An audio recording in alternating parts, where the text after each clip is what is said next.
মা মারা গেছেন কয়েক বছর হলো, বাবা বেঁচে আছেন। সে থাকতো মায়েরই বাসায়। মায়ের বাসা ছিল ঢাকায়, তারা ছিলেন স্থানীয়।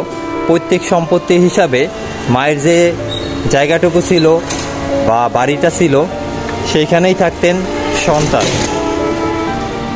সন্তান বড় হবার পরে বাবাকে বাসায় আর ঢুকতে দিলেন না। সে যখন বাহির থেকে এলেন, বাহির বলতে একটু বেড়াতে গিয়েছিলেন, সেখান থেকে যখন এলো, সন্তান আর বাবাকে মায়ের সেই বাড়িতে ঢুকতে দিলেন না। ঢাকা শহরে এমন মর্মাহত কাহিনী গতকালকেরই। হোটেলে বসেছিলাম, পাশেই এক মুরব্বী আঙ্কেল সেই সন্তানকেই বুঝাচ্ছিলেন, তোমার বাবা পায়ে হেঁটে পর্যন্ত অফিসে যেতেন, তবুও অফিস মিস দিত না, কখনো ঝগড়া বিবাদে জড়ায়নি তোমার মায়ের বাসায় থাকতো বলে। অনেক ধৈর্যের সাথে জীবনযাপন করতেন,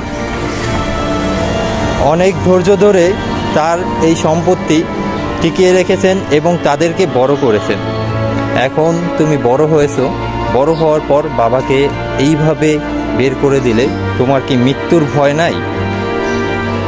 নিজের বাবা যে ছোটবেলা থেকে তোমাকে এত কষ্ট করে উপার্জন করে আস্তে আস্তে করে বড় করলেন, তাকে কিভাবে তুমি ঘর থেকে বের করে দাও, ঘরে ঢুকতে দাও না, তাও তোমার মায়ের সম্পত্তিতে? তোমার বাবা হলেও তোমার মায়ের শেষ স্মৃতি এবং এই সম্পত্তিটুকু তুমি তোমার বাবাকে বের করে দিলে এই কারণেই যে এই সম্পত্তিটুকু তুমি এখন বিক্রি করে দিতে চাও। যাদের প্রলোভনে তুমি এই কাজটা করতেছো, তারা তোমার পাশে কতদিন থাকবে? শেষ পর্যন্ত তোমার বাবাকেই থাকতে হবে।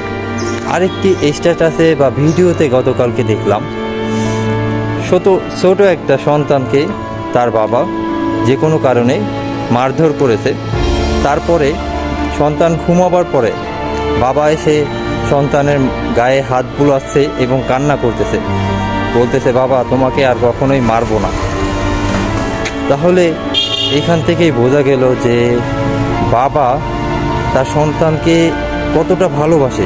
যদিও উপরে শাসন করে, মনের গভীরে কিন্তু ভালোবাসাই পরিপূর্ণ। সেই বাবাকে কেমন সন্তান হলে ঘর থেকে বের করে দিতে পারে শুধুমাত্র মায়ের জমিটা বা বাড়িটা বিক্রি করে দেওয়ার জন্য? দুইটাই একটা ঘৃণিত কাজ। এক হলো বাবাকে ঘর থেকে বের করে দেওয়া, দ্বিতীয়ত মায়ের পৈতৃক সম্পত্তি যেটা মায়ের স্মৃতি, এটাকে যে কোনো প্রলোভনে বিক্রি করে দেওয়া।